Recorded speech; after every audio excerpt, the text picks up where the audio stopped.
All right, so if you're ready for the challenge problems, I didn't want to leave you hanging out to dry. I wanted to make sure you had an example or two to look at.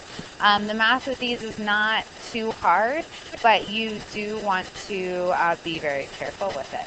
So here, the first thing we need to do is find a common denominator. Don't be freaked out by that radical. We're going to deal with it, but the first thing you need in this situation is a common denominator. So I'm going to keep writing my limit notation until I actually take the limit.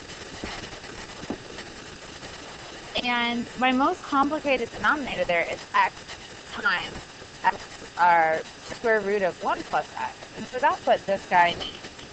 So I'm going to multiply that second fraction by square root of 1 plus x at the top and the bottom. So I have 1 minus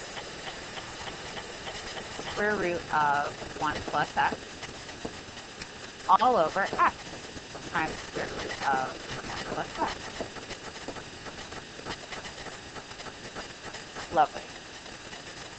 Now, we're about to do something that's different than you've ever seen before. You've rationalized the denominator before.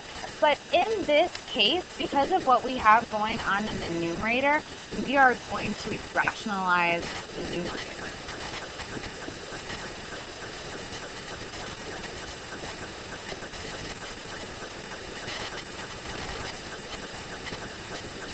That is actually the tactic that gets this problem done for us.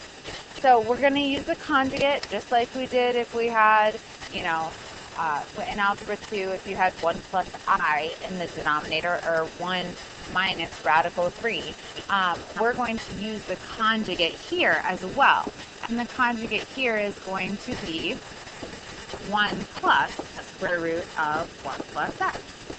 Now, this is not something that I'm going to test you on. It may be a bonus problem at some point. But it is something that you're going to see in AP Calculus pretty regularly. So we're going to be really careful with our math here. I'm going to write out the next step really carefully for you. Still haven't taken the limit.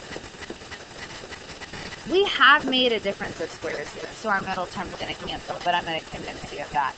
So I have 1 times 1 is 1. 1 times positive square root of 1 plus x is positive square root of 1 plus x. Negative square root of 1 plus x times 1 is negative square root of 1 plus x. And then I have negative times a positive is negative square root of 1 plus x quantity squared. Now, do you need to write that step? Not particularly, because things are going to cancel. In my denominator, I'm going to go ahead and leave this in factor form. X square root of 1 plus x times 1 plus square root of 1 plus x. We'll deal with that if we have to. All right.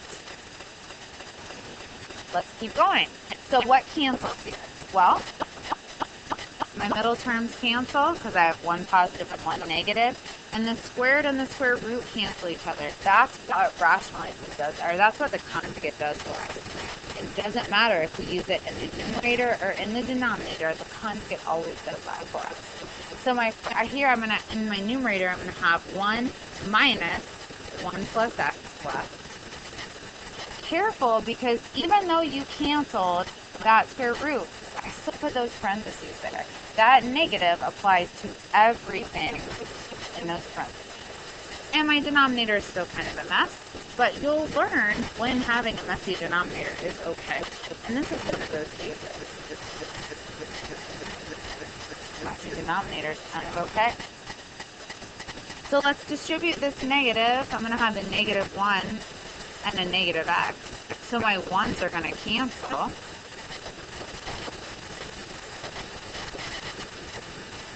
So I have a negative x left in my numerator and this mess in my denominator.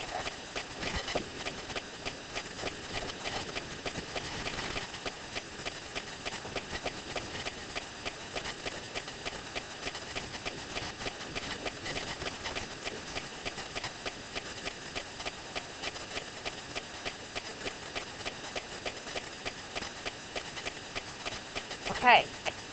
So our whole goal doing all of this math has been to cancel stuff. And sometimes it's kind of hard to see what you can cancel here. But in our denominator, we have all multiplication going on. I have x times square root of 1 plus x times 1 plus square root of 1 plus x. So it's kind of hard to see, but you can cancel those x's. And then, what's lovely is that you are left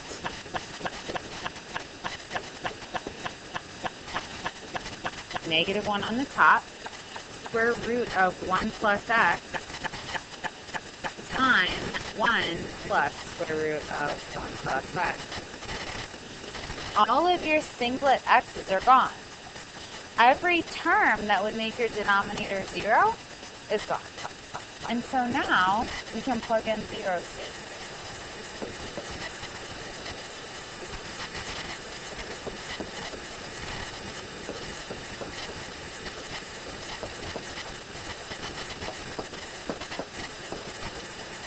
So in the denominator, I have square root of 1, which is 1. And 1 plus square root of 1, which is 1.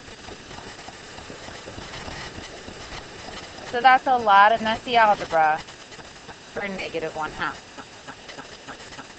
That's the first time you've ever seen rationalizing the numerator, but the process works the same as rationalizing the denominator. I'm going to do one more example for you. If you're getting through these challenge problems, that's phenomenal. You are going to be even more ready for AP calculus than when I'm trying to. Okay, so again, we can't plug in 16. The limit is x approaches 16, and I see x minus 16 in the denominator, of course. Otherwise, it's just a plug-in number. It would not be under the challenge part of our worksheet. So I'm going to rationalize the numerator from the very first set. So to rationalize, I'm going to use the conjugate. The conjugate is square root of x plus 4. If you're thinking to yourself, how do I know when to use this? Do you have a radical in your denominator? Try it. I'm sorry, do you have a radical in your numerator? Try it. If you have a radical in your denominator, that's a problem. Try the conjugate. Sometimes you have to try multiple tactics to find something that will work for you. So when I multiply out in the top, x squared times, or square root of x times square root of x is x.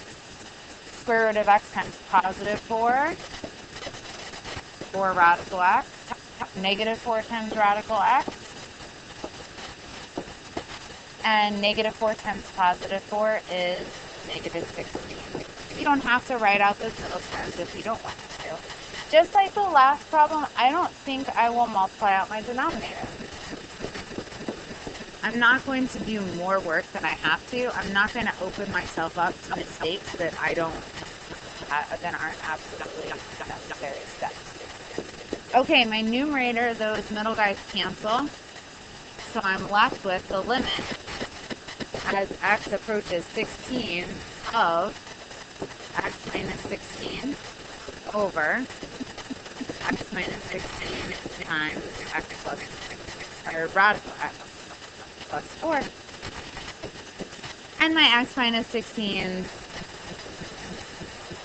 cancel, which is awfully lovely. So in my numerator, I'm left with a 1. In my denominator, I'm left with square root of x plus 4. And that is a safe place to plug in.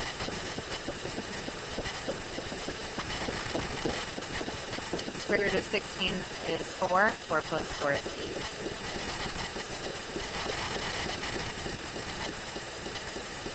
8. All right, hopefully those couple examples helped you.